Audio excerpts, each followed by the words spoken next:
আজি ষষ্ঠী বেলবৰণেৰে বেদীত প্ৰতিষ্ঠা কৰা হ'ল মা দুৰ্গাক।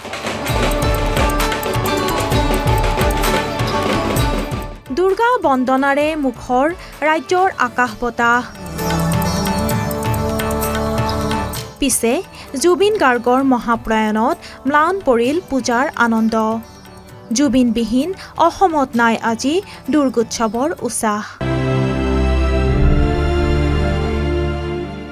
হিয়াৰ আমঠু শিল্পী জুবিন গাৰ্গৰ অকাল বিয়োগত শোকত স্তব্ধ ৰাজ্যবাসী।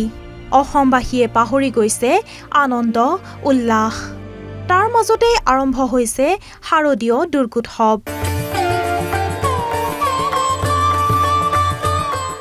ৰাজ্যজুৰি শক্তিৰ আৰাধ্য দেৱী মা দুৰ্গাৰ আৰাধনা।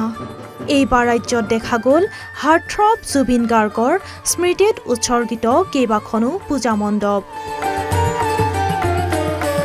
এয়া বিজনীৰ এখন পূজা মণ্ডপৰ দৃশ্য।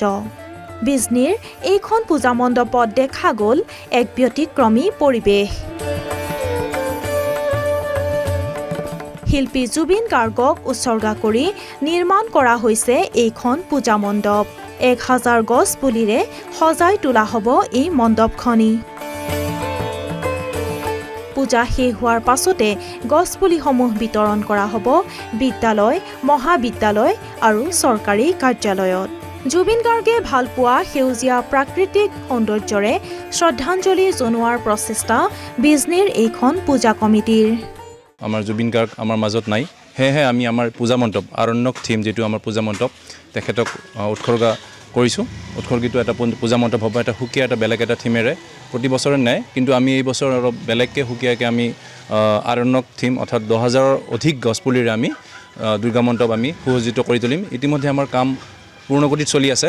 আজি শুভ মহাষষ্ঠী আৰু এই শুভ মহাষষ্ঠী আজি সন্ধিয়াই আমাৰ কাম সম্পূৰ্ণ হৈ উঠিব। আমাৰ আটকদিনীয়াকৈ ধুনীয়াকৈ ইমান ধুনীয়াকৈ আমি পূজা মণ্ডপ সজ্জিত কৰিছোঁ। আমি জুবিন গাৰ্গক উদ্দেশ্য কৰি এই পূজা মণ্ডপ আমি ৰাইজলৈ মুকলি কৰিম বুলি আশা ৰাখিছোঁ।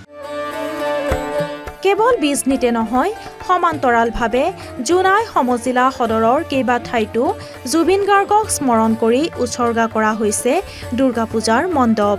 জোনাই বজাৰত সাৰ্বজনীন দুৰ্গা পূজা কমিটিয়ে 4 দিনীয়াকৈ উদযাপন কৰিছে শাৰদীয় দুৰ্গোৎসৱ। সন্ধিয়াৰ পৰাই জোনাই বজাৰত বিভিন্ন আলোকসজ্জাৰে ভৰি পৰিছে হাৰ্টথ্ৰব জুবিন গাৰ্গৰ প্ৰতিচ্ছবি আৰু শক্তিৰ আৰাধ্য দেৱী দুৰ্গা মাৰ প্ৰতিমূৰ্তি। এইদৰে অসমবাসীয়ে জীয়াই ৰাখিছে প্ৰাণৰ শিল্পী জুবিন গাৰ্গক। Bureau' report, Assam live 24।